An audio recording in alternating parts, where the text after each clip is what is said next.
Hi, Shane and Sarah and Eduardo and everyone.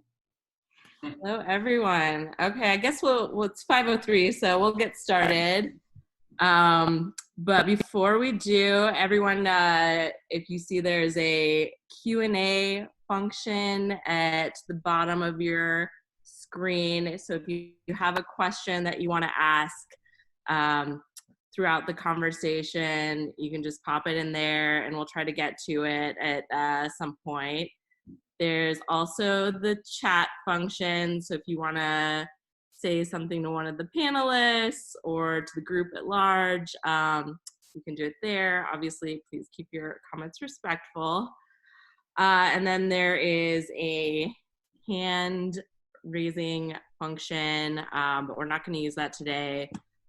If you do want to press it to give a virtual wave, go for it. Oh yeah. Anyway, so I haven't even introduced myself. I'm Jessica Sidman. I'm food editor at Washingtonian, and we have with us today Ari from Chaplains and Alice from Belvedere. So maybe to get started, do you guys want to introduce yourselves a little bit more and tell us who you are, and maybe also like your quarantine drink of choice, what you've been drinking at home? Alice, would you like to start? Okay, well, first of all, I'm going to apologize for a very needy dog, but I think those of you with pets out there know that the pets are becoming particularly dependent more and more on us, and they're probably confused and loving the fact that we're home. So she's very good normally unless someone comes to the door. So I'm Alice Farquhar, the Global Education and Training Manager for Belvedere Vodka. I'm based in Nashville, Tennessee, despite the accent, which is most definitely not local. I'm originally from London, England, but managed to wind up here after finding love with someone who's from Nashville. So here I am, and actually, to be honest, right now, having just spent some time on a cocktail hour in the UK with some of my family and friends there, I'm quite thankful to be here because it seems that London is much like New York, pretty intense given the current climate. So yeah, I'm based in Nashville. I would say my quarantine go-to drink. I've actually sort of kind of half made one in the shaker here. So I figured at some point I would just mute it and shake it up, and I was going to reference the cocktail later on, maybe. Okay. We'll teaser. Stay tuned. Yeah, you have to again. Little teaser. So yeah, but it's great to be here. I'm really, really happy to be doing this with you guys. So thanks so much for having me. My name's Ari Wilder. I'm one of the owners of Chaplin's Restaurant and Zeppelin Restaurant in DC. I'm happy to be a part of this today as well, working with Diageo on showcasing one of our most popular draft cocktails at Chaplin's, which is called the Cure. I honestly somehow have found my way making Tom Collins and Vodka Collins again, just because the weather's been really nice, and I happen to have some lemons laying around. It's a very simple cocktail to put together from scratch. So when we do have our happy hours on the weekends, my fiance and myself and the baby, that's usually what I've been drinking. All right.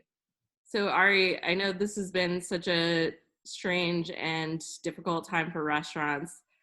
Can you give us a little bit of behind the scenes insight into what it's actually been like to have to close down your dining rooms and all of a sudden switch to just takeout? Sure. Yeah. I mean, we are very fortunate that both restaurants do a lot of business in food.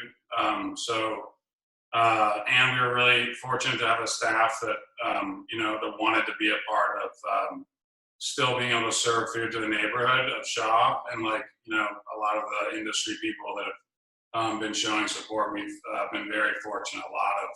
A lot of support from DC, Maryland, Virginia prior to the stay home, but also working with Caviar and DoorDash on delivery for both restaurants has helped us get our product out a little bit more to areas outside of our neighborhood. But It's been quite the roller coaster, like it has for everyone. I mean, the biggest thing I think for us was not having anyone come to work that didn't feel really safe and really wanted to come to work, so we really have taken it day by day.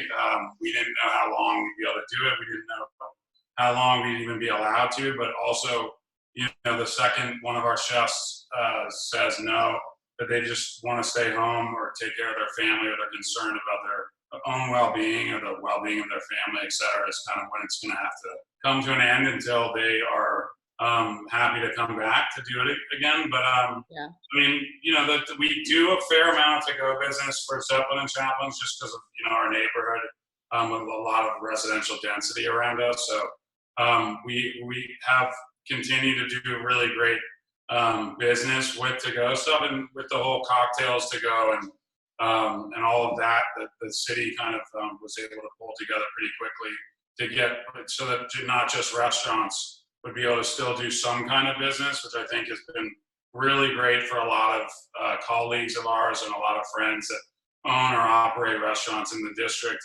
I mean, in Maryland and Virginia as well, but it's just being able to offer, people's favorite cocktails to go, and beer and wine and liquor and stuff like that, because there's only so many liquor stores, and I think it's been really, really nice for the neighborhood to be able to have something in such a close proximity.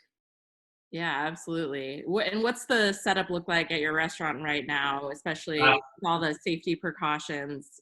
Yeah, we have a very amazing staff.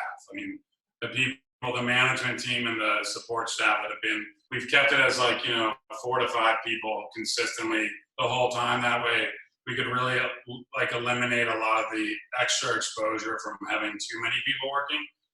But all of our general manager, Guillermo and Margot, and a lot of people that have been really integral to a lot of this to go transitioning.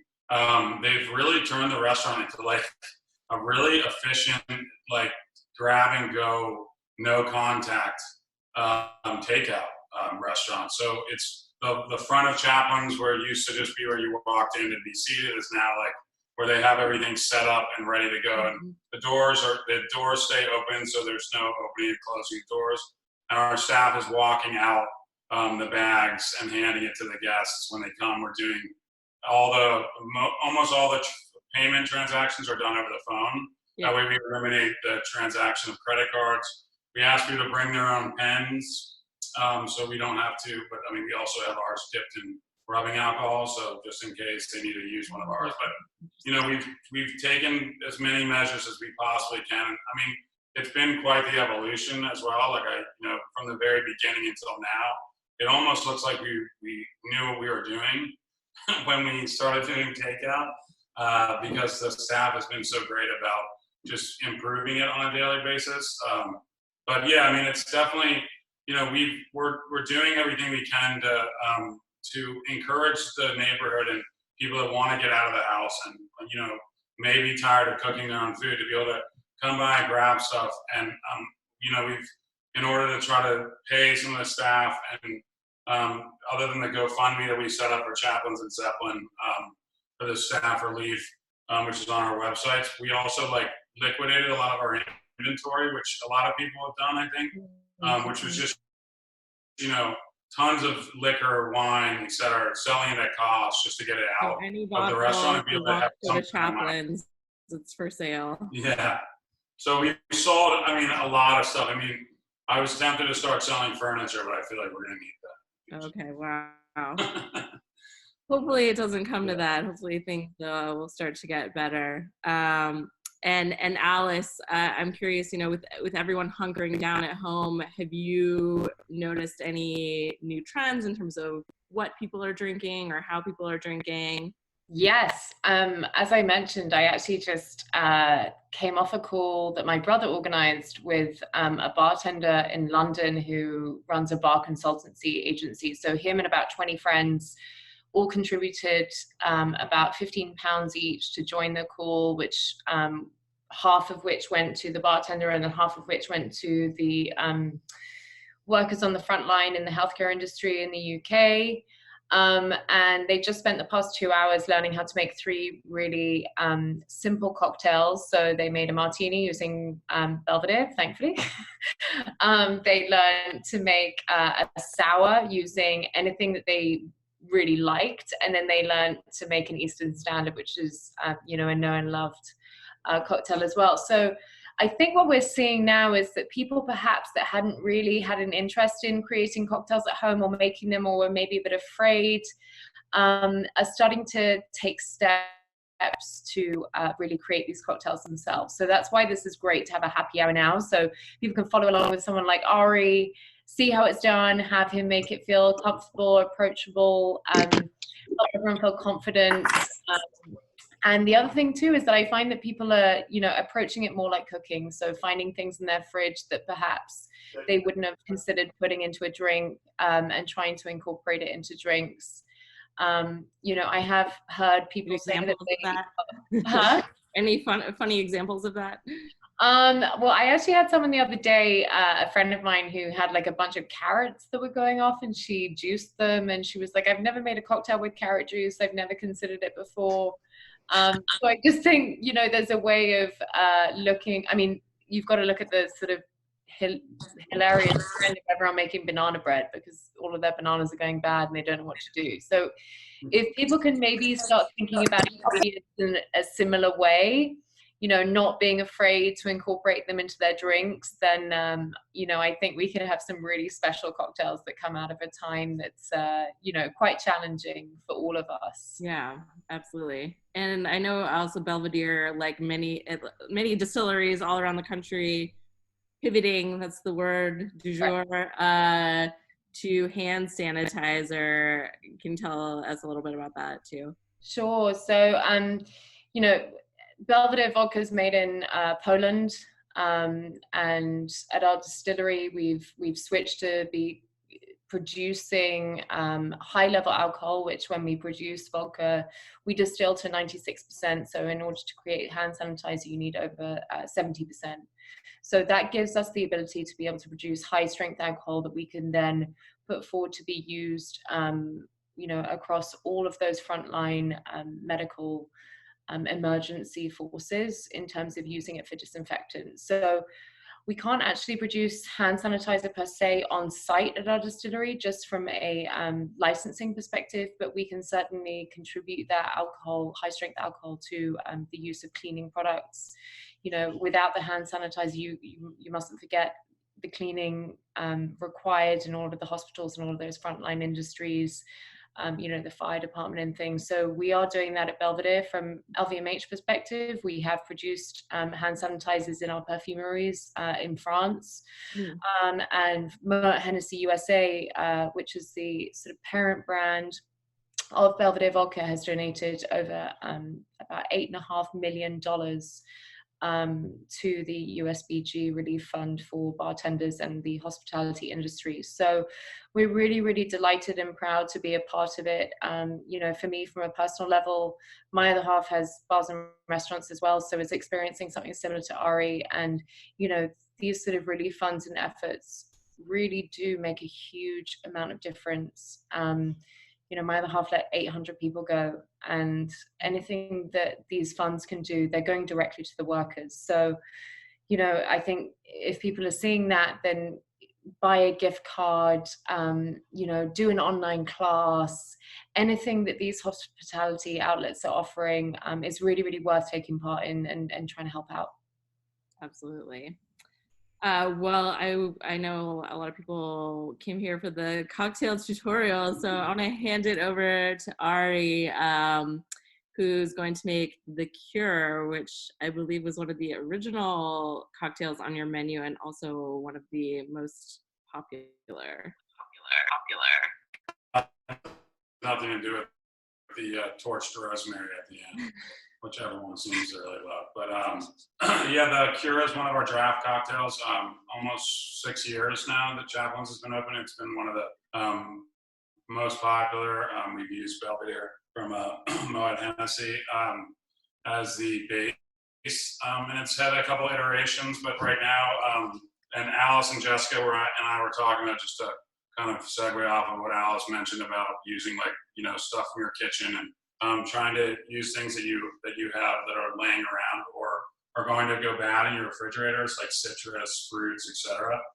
So we talked about using kitchen tools versus like, some of our tools that are very essential for us as bartenders, like jiggers and mixing glasses and such, because they're just vessels, measuring devices, and things that you're stirring stuff in. Like, you can definitely be resourceful, use pitchers, water pitchers, or even glasses. Like, these are really nice kind of looking glasses. I swear these are from my kitchen, not from one of the restaurants. But like, you can even use some of these glasses as like mixing glasses. So we're going to be measuring the cocktail with a tablespoon measurement, which I've never used before. So it's going to take a little bit longer than it would normally take, but 1 tablespoon is equal to half an ounce. So it calls for an ounce of Belvedere, and then an ounce of Pisco, which is in an unbranded cup, obviously. And then after the, sorry, let me go back to the tablespoon. And then after the ounce of Pisco, I like to start with spirits when I make cocktails first. It just kind of helps me remember the order. So I usually recommend just coming up with whatever order of all the components you're going to use and sticking to it. That way you don't omit ingredients.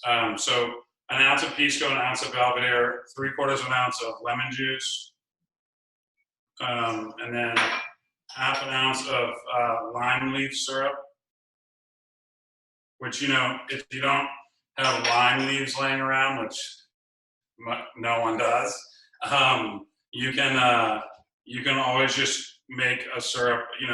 Most syrups start off with water and sugar, and then you really can add whatever you want after that to flavor it, or to add a little like layer to it. So if you don't have lime leaves, you could always just zest limes, or you could peel limes and boil them with, when you're making a simple syrup, which is really straightforward sugar to water ratio, and you could just add lime peels to make like a citrus syrup instead of trying to locate lime leaves. And then we're also doing a half an ounce of this really nice Falernum from Philadelphia.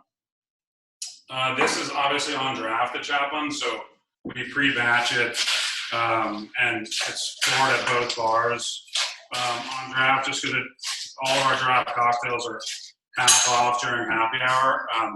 So in order to like make it like the volume work for that, we just put everything on draft and we can pour it really fast, and there isn't long wait time. But we don't want to like over dilute the shake on this, since it's being served on the rocks with ice and champagne. When it comes to champagne cocktails on ice, I generally,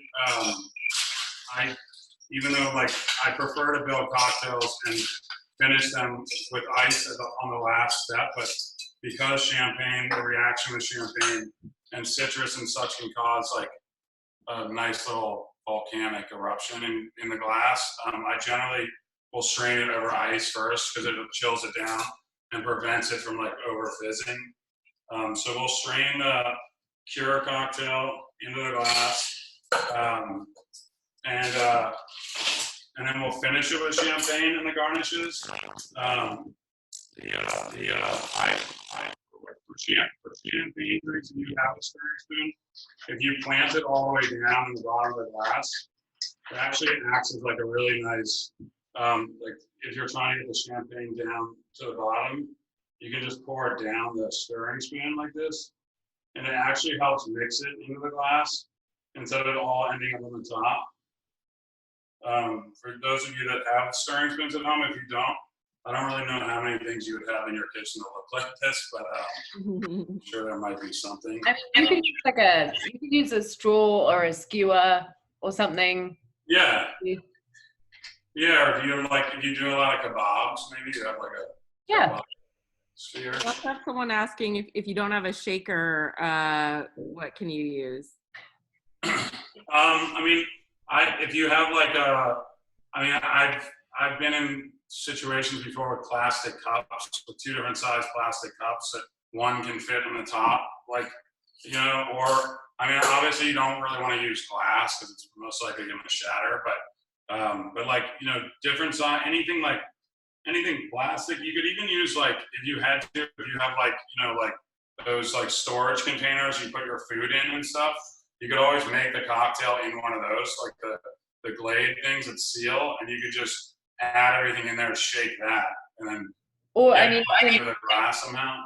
even hoping that everyone is sustainably enjoying their coffees, I always recommend to people that if they have one of those reusable coffee mugs, and you can just hold a finger or something over that opening at the top, then that's something good to use too, because it also retains That's way temperature, so you can keep it cold. Yeah, that's a great idea. Or a thermos flask or something. Yeah. So just to finish the cure, we do like a smoking rosemary sprig. One of the original ingredients in this cocktail was an Amaro that was super heavy on the rosemary, which is why we used rosemary as the garnish, just to sort of accent that. Now we use Maggie's Falernum, which is a lot heavier on ginger and lime than it is on rosemary, but ever since then, people really enjoyed watching us torch rosemary, so we never took it away. So I like to sprig the rosemary in the lemon wheel like this, because it just creates like a little stand kind of, and then that way it doesn't like go all over the place. And then we just finish it with a torch, and it smells really good. Some of our bartenders like trying to turn it into a blowtorch, which we heavily advise not to try. But Yeah, is this a home kind of move, or is there a safe way to torch your rosemary at home?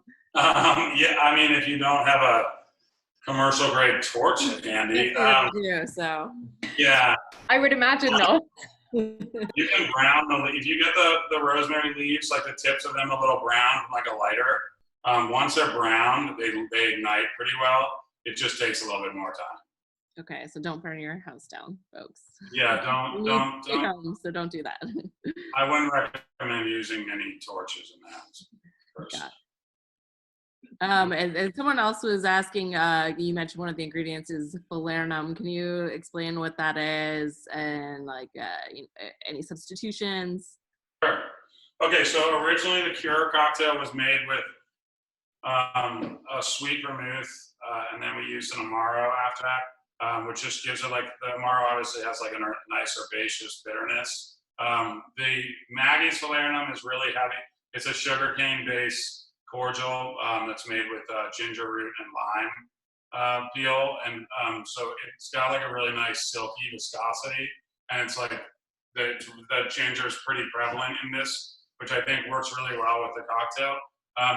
You know, for secondary ingredients, when you already have so many components going on, you really could, first of all, just omit that ingredient, because you're already using pisco, you're already using vodka, and then citrus and strawberry and champagne. And, you know, this is definitely a little bit more of an elaborate cocktail to be making at home. I think that the one thing that everyone's spending time learning now is how much stuff we have at home, and how resourceful people can be when they have a little bit more time on their hands. So I don't know, maybe going through your liquor cabinet, seeing if you have any like citrus, like Cointreau, or any like cordials that have flavor. It could be a secondary ingredient. I really like it with vermouth personally. So if you have vermouth laying around, even a Blanco would work. But yeah, I mean, falernum's definitely, I mean, my brother and I used to make it, and it's actually not as laborious as it sounds. So I mean, since we all have a lot of time right now, I'm sure the only thing that I think would be hard to find is grain alcohol, because I don't know, a lot of people have been using that. What's that? It's sold out all over the place. I know, it's crazy. Well, and we have a bunch of questions about some of the specifics from the recipe. So just FYI to everyone, we are gonna post the recipe. So stay tuned. But in the meantime, Can you guys talk a little bit about some other cocktails that are maybe a little bit easier to make at home? I mean, Ari, I know you are offering the Cura takeout, which for people who want to leave it to the professionals, but what's a good home cocktail starter project? I mean, I personally, I like a lot of gin cocktails, but I've been transitioning a little bit more back into vodka drinks. So like a bee's knees with vodka instead of gin, which is just vodka, lemon, and honey served up, or like a vodka Collins, like vodka, lemon juice, sparkling water, and simple syrup. Like those are, I mean, they're like really, like it's really like for those cocktails, it's really just about getting the measurements right. So I definitely recommend measuring, because a little bit of citrus or a little bit too much simple or too much vodka, although I'm sure that's never the worst turn of these. But like, it can totally compromise the cocktail, but they're really simple measurements, and they're really easy to make. You don't need a lot of like fancy stuff. Most people can get their hands on lemons and fresh squeeze them in their house, or make their own sugar and water, make simple syrup, sparkling water, and stuff like that. So those are kind of my go-tos. I really do like simple drinks. Alice, I think you had something that you wanted to demo. I have it ready in the shaker here. So considering it's happy hour, everyone can shake with me. I can see or hear everyone. But yeah, to your point, like simple cocktails. I mean, I manage all the education, and I'm the first person to be up with a PowerPoint training everyone. I can tell you everything you need to know about Belvedere vodka, but I'm by no means a bartender. I'm by no means amazing at making drinks. I've had my fair share of experience, and I probably had more than a lot of people. But this is a really, really simple drink. And considering our current circumstances, I think it's something that a lot of people could probably make at home. So this is actually called a Belvedere Air. So this is using 1.5 ounces of Belvedere vodka. Then we also use lemon juice, so just fresh lemon juice, 1/2 ounce of that. So do reach for those lemons if you have it. And to Ari's point, in terms of making syrups, it doesn't always have to be complicated. I literally just pull together in my kitchen in a ramekin 2 parts honey, and then I topped it up with hot tap water, mixed it together with a teaspoon, and measured it out to use in the cocktail. So that was 3/4 ounce of honey syrup, and then finally topped with 2 ounces of almond, oat, or rice milk, which I know sounds crazy, but we all know how everyone's really moving to plant-based milks at the moment. And this is something that harks back to that initial definition of a cocktail, which sees the use of liquor, a balance of citrus and sugar, and usually bitters. So in this case, we're not using bitters, but it certainly does have that balance of sweetness and citrus, and we're using Belvedere for the base. So I have it ready here in the shaker. So if you all want to shake with me.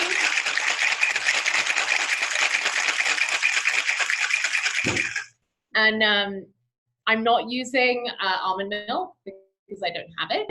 So I'm doing the best that I can. I'm not running out to the store because we're under a stay-at-home order. I also do not have a strainer. So again, doing the best that I can. I know that everyone at home doesn't necessarily have a bar kit, doesn't necessarily have an ice machine. So, some tips for people are that if you don't have enough ice, maybe consider serving it straight up rather than over ice, to conserve it for keeping it cold. I'm going to garnish it. I'm lucky enough to have mint plants in my garden, which I managed to buy from the supermarket and plant in a pot, and somehow they've survived. So I pulled a couple of sprigs just to wake up the aroma. I'm going to garnish it here. It's crude at best. I'm representing my little puppies with my French bulldog glass, but this is the Belvedere Air. So Belvedere, lemon, honey syrup, and in this case I've used oat milk, but you can use oat, almond, or rice milk, and it's absolutely delicious and refreshing. So cheers, everyone. Okay. Cheers. So again, everyone, if you have a question, there's a Q&A function at the bottom of the screen. Just type in there. We'll try to go through some of the questions. Let's see. What is the best way to store vodka at home? Okay, so the common conception is that your vodka's got to be in the freezer, nearly frozen. That's how it tastes delicious. Anything tastes delicious if it's frozen, if you think about it. The colder it is, the less you can taste. So we recommend that you chill it, but don't freeze it. So you can by all means keep it in the fridge, or you can keep it out of the fridge. It'll store just as well, and you can serve it over ice. The recommended sort of temperature is about 10 degrees Celsius. Someone will have to help me out. I'm thinking about 40 or so degrees Fahrenheit. Excuse the British terminology with Celsius, but somewhere around that. But definitely you don't have to keep it frozen, so you can save that freezer space for food. Okay, excellent. That's good to know. And we have someone else asking if other countries are drinking the way Americans are, or do they prefer other cocktails? I haven't seen anything specific, but I think if you think about trends, I know I've seen a lot of my colleagues, certainly in Italy, during their lockdown, they've been making a lot of really great cocktails. You know, obviously the trend there, and always has been, the historical trend has been the aperitivo. So we've seen some really great cocktails, Negronis coming out of there as well. But in England, obviously everyone's drinking gin and tonics. But yeah, I haven't seen anything specific to countries necessarily because of the lockdown. Okay. Well, I think, let's see here. Well, we have a lot more questions about the recipes. Alice, we'll get a hold of your recipe too and post that for everyone when we're done here. Anyone have any other questions not related to the recipes that you want to ask our experts here before we Belvedere martini is never the worst way to start. martini. Sorry, go ahead, Ari. I was just saying about, like Alice was saying, you can just Belvedere on the rocks with like a twist, or Belvedere shaken and strained up, with a twist. It's probably limited to how many you can consume, but it's certainly a nice way to start off. Yeah, you can never hide from a martini, and it always works well. We're lucky enough to have a vodka that actually isn't neutral. It has a lot of character. Thankfully, we have a wonderful rye braise. So to think about rye bread and the flavor that imparts, and we have a similar situation. So a Belvedere martini is a delicious choice. Nice, spicy, sweet, vanilla sort of profile. So it'd be really, really delicious. Excellent. Well, I feel like this time has gone by so fast, but I'm getting the cue to wrap it up already. But yeah, I just want to give a shout out to Moet Hennessy and Belvedere Vodka for supporting this virtual event. If you guys out there missed any portion of it, we will be posting the video on Washingtonian.com tomorrow morning. With the recipes. Don't worry, all your questions about the recipes, we will have the specifics, and everyone who joined and registered will also get an email when this is all posted. So thank you guys so much for joining our first virtual happy hour. We're still learning, but stay tuned. Hopefully we'll have more events soon. Awesome. Amazing. Thanks so much for having me. Cheers.